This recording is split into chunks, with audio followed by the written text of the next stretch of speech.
Kunming, the capital of Yunnan province in China, is known as the City of Eternal Spring, located in the middle of the Yunnan Plateau, 6,200 feet above sea level, or 1894 meters. Subtropical, Kunming is skirted by mountains to the north and the east, and to the south lies a large lake, Dianchi. The climate is temperate, and flowers bloom most of the year.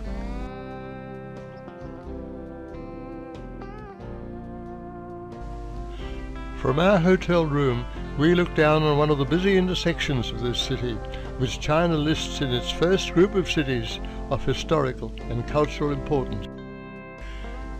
The main thoroughfares are attractive and wide, often leaving the centre free for public transport.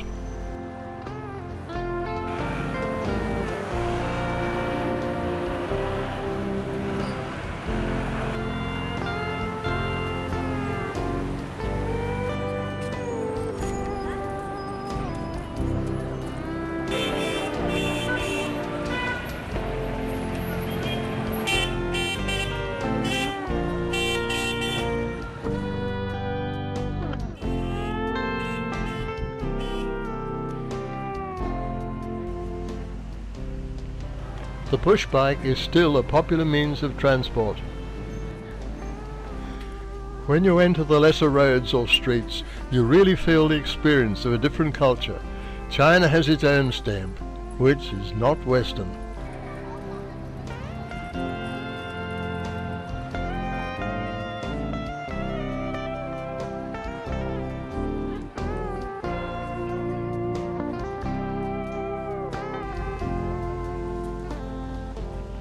Even the central railway station has its own character.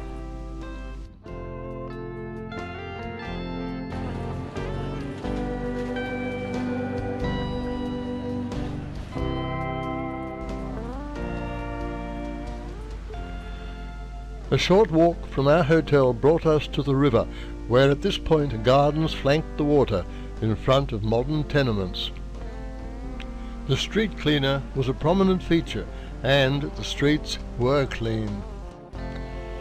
The Golden Dragon Hotel, rated 4-star, luxurious inside and with a pleasant garden at the rear, appeared to be a popular venue for weddings, which are conspicuous in China.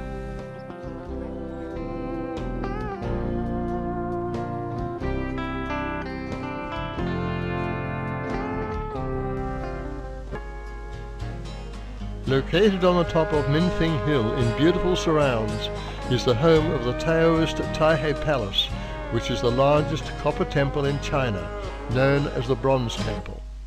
The approach is made through a series of heavenly gates in park-like surroundings.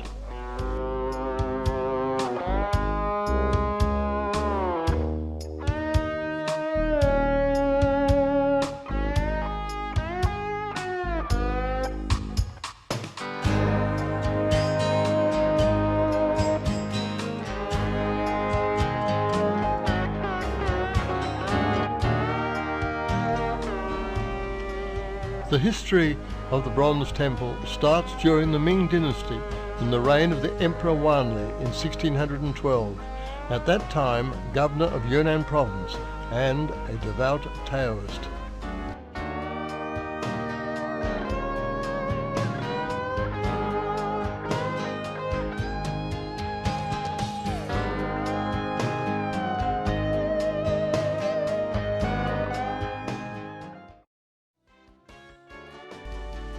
Moving away from the central business district, we encounter several streets of multi-story residential blocks.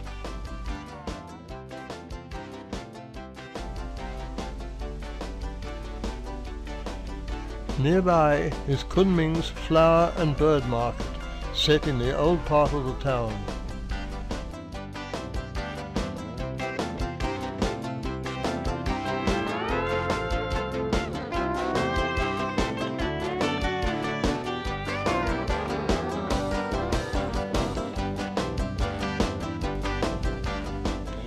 We could not help being amazed at the obvious Chinese love of pets of one sort or another.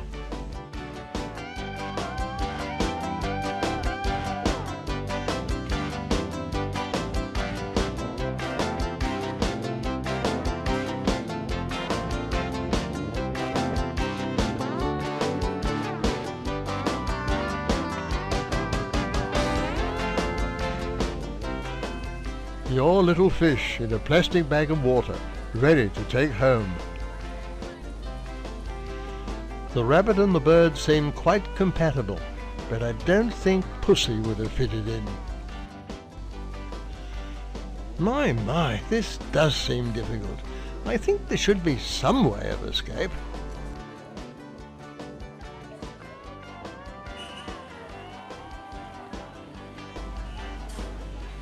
It's not McDonald's, but it is takeaway.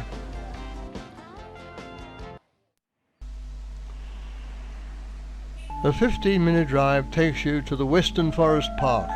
6 kilometres up, the car was parked and we set out to climb the 1,000 steps up 200 metres to Devil's Gate for a wonderful view of Dianchi Lake. We were not the only ones. Others had done it and were returning. The track was interspersed with several grottos and small temples.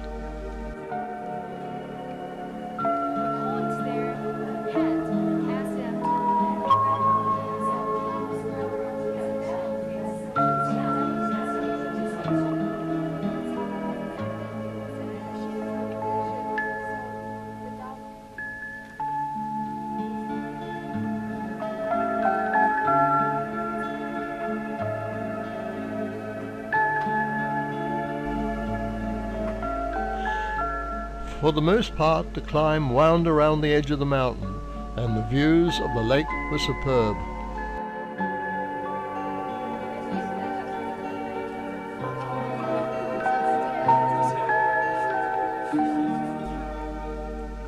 Finally, Devil's Gate was conquered at an elevation of 2,280 meters. Stalls and cafes were there to tempt you.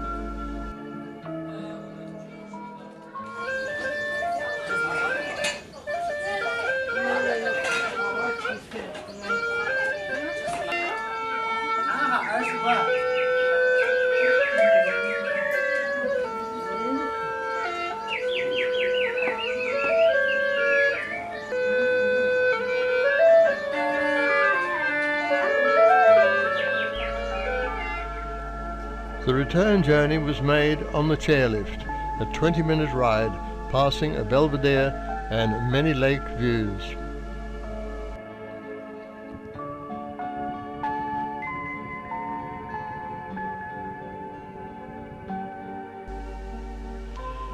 A visit to a small ethnic village produced a deserted look. Not really. It just happened that the whole village was out in the fields working.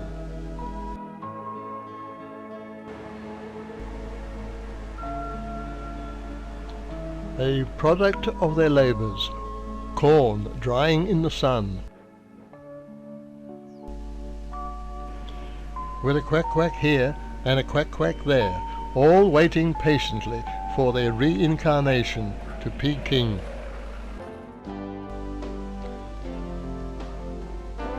Perhaps the most famous attraction to draw the visitor to Kunming is the Stone Forest, situated 89 km southeast of the city. About 220 million years ago, the area where the stone forest now stands was submerged under the sea and deposits of limestone built up. As a result of countless earthquakes and movements in the Earth's crust, the ground was thrust up and the sea subsided to give way to a tableland. The constant seeping of rain containing carbonic acid through the cracks in the limestone gradually dissolved much of the stone and broadened the fissures. Eventually, only great stone pillars remained, a most enchanting formation which, from a distance, resembles a forest of pines. Many of the passages were very narrow, and under-rock walkways added to the excitement.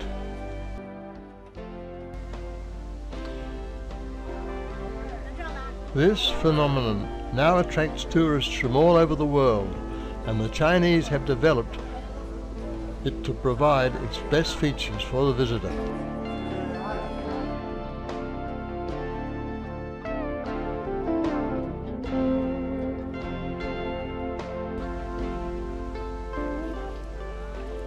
If I were a bird looking for a meal, this could be a 5-star restaurant.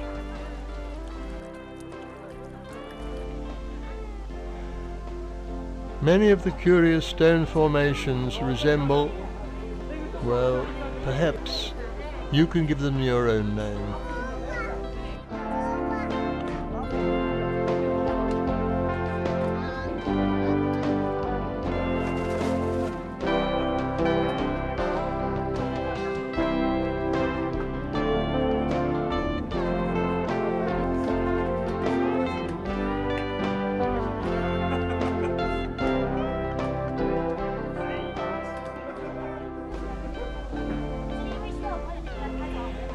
Scattered throughout this strange landscape are many natural ponds, also some man-made ones. Nature, as a sculptor, was at her best when she laid out this stone forest.